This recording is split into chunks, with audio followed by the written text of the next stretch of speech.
چاند رات شریعت اسلامیہ میں لیلۃ الجائزہ کہلاتی ہے، اور اللہ تعالیٰ جل شانہ بندوں کو اس رات نوازتا ہے کہ پورا مہینہ تم نے روزے رکھے اور اب میں تمہیں اس کا صلہ عطا کروں گا۔ اور لیلۃ الجائزہ میں اللہ عیدی عطا کرتا ہے اور بندوں کو وہ عطا کرتا ہے جو وہ سوچ بھی نہیں سکتے کہ ہمارا مالک ہمیں کیا کیا عطا کرتا ہے۔ ہر شخص جو عیدی دیتا ہے وہ اپنی طاقت کے مطابق دیتا ہے نا۔ آپ کو بھی بچپن میں عیدی ملتی رہی ہوگی، اب بھی ملتی ہوگی، تو کوئی 10 روپے، کوئی 20 روپے، کوئی 50 روپے، لیکن کوئی ایسا بھی ہوتا ہے کہ جس کے پاس فراوانیاں ہوتی ہیں تو پھر اس کی عیدی تو اس کی عیدی ہوتی ہے۔ تو ہر شخص اپنی کیپیسٹی کے مطابق ہی عیدی دیتا ہے نا۔ تو یار جب ایک عام آدمی 10-20 روپے دے دیتا ہے، لیکن جس کو اللہ نے بڑا نوازا ہو تو وہ پھر 500 روپے کا نوٹ آپ کو دیتا ہے کہ جناب یہ عیدی ہے آپ کی، تو پھر اللہ کتنی عیدی دیتا ہوگا، وہ کتنی کرم نوازیاں فرماتا ہوگا۔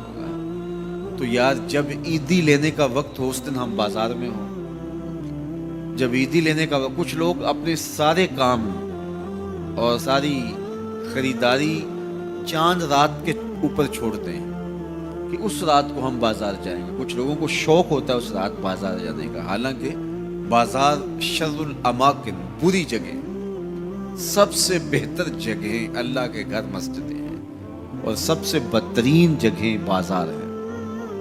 تو مجبوری کے ساتھ بازار میں جایا جاتا ہے، آپ کی مجبوری ہے کچھ خریدنا، اور اگر آپ کاروبار کرتے ہیں تو آپ کی مجبوری ہے کچھ بیچنا، تاکہ آپ اس خرید و فروخت سے اپنے بچوں کا رزق کما سکیں یا اپنی ضروریات کو وہاں سے جا کے خرید کے لا سکیں، تو وہ مجبوری ہے۔ تو مجبوری کے لیے آپ وہاں جا سکتے ہیں، اور ہمیں حکم دیا گیا دیر سے جاؤ جلدی واپس آ جاؤ۔ مسجد میں حکم دیا گیا ہے جلدی جاؤ دیر سے واپس آؤ۔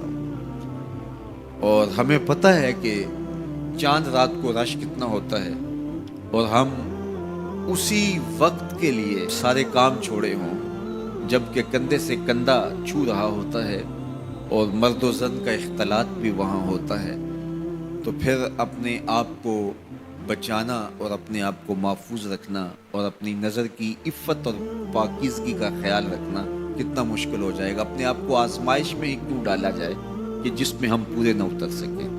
تو اس لیے یہ بات ذہن میں رکھیے گا کہ یہ لیلۃ الجائزہ ہے، یہ جولی پھیلا کے رب سے مانگنے کا وقت ہے، یہ بازاروں میں آوارگی کا وقت نہیں ہے۔ تو یہ رات بھی ہماری اللہ کے حضور عبادت میں گزرنی چاہیے، ذکر و فکر میں گزرنی چاہیے، یاد الہی میں گزرنی چاہیے۔ تو لیلۃ الجائزہ کو کبھی ضائع نہ کیجیے اور اس رات کو برباد نہ کیجیے۔ سارے مہینے کی محنت آپ نے جو کی، اب اس کا صلہ لینے کا وقت ہے، اب عیدی لینے کا وقت ہے۔ تو عیدی لیجیے اپنے رب سے، جھولیاں پھیلا پھیلا کے لیجیے، اس سے خیرات مانگیے، اس کی کرم نوازیاں اور اس کی رحمتیں تمہارے اوپر برسیں گی، تو ان کو اپنے دامن میں سمو لیجیے۔ تو اپنی ضروریات کے لیے اور وقت نکالیے، اور عید کا دن بھی اللہ نے ہمیں 5 نمازوں کے علاوہ ایک اضافی نماز عید کی ہمارے اوپر واجب کی ہے۔ عید کے دن تو لوگ فرض نمازیں چھوڑ دیتے ہیں، جبکہ عید کے دن فرض نمازوں کے علاوہ ایک اضافی نماز رکھی گئی ہے۔ تو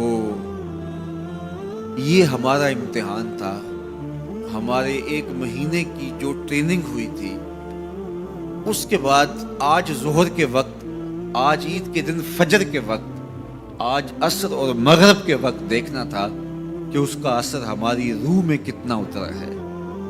اور میں کہتا ہوں کہ جب مسلمان سارا مہینہ روزے رکھیں، تراویح بھی پڑھیں اور نمازیں بھی ادا کریں، اور عید کے دن فجر کے وقت مسجد میں نمازی نہ ملے، ظہر کے وقت آدھی صف ہو، تو شیطان تو بڑا خوش ہوتا ہوگا، وہ تو بڑا راضی ہوتا ہوگا کہ یہ پڑھتے تھے نمازیں اور تراویح اور کیا کیا کرتے تھے، پتہ چلا نا کہ ان کے اندر کچھ بھی نہیں اترا، اور یہ جہاں کھڑے تھے اس سے بھی نیچے لڑک کے آ گئے۔ تو شیطان کو کبھی خوش نہ ہونے دینا. اللہ کے حضور سرخروئی اور کامیابی کے لیے دعا مانگتے ہوئے ماہ سیام سے رخصت ہوں. یہ گھڑیاں اللہ نے نصیب کی. گنتی کے دن انہیں کہا گیا, تو یہ گنتی کے دن یوں ہی بیت جاتے ہیں اور اسی طرح پوری زندگی بیت جاتی ہے. اور پھر جب آنکھ بند ہوتی ہے تو پھر آنکھ کھلتی ہے کہ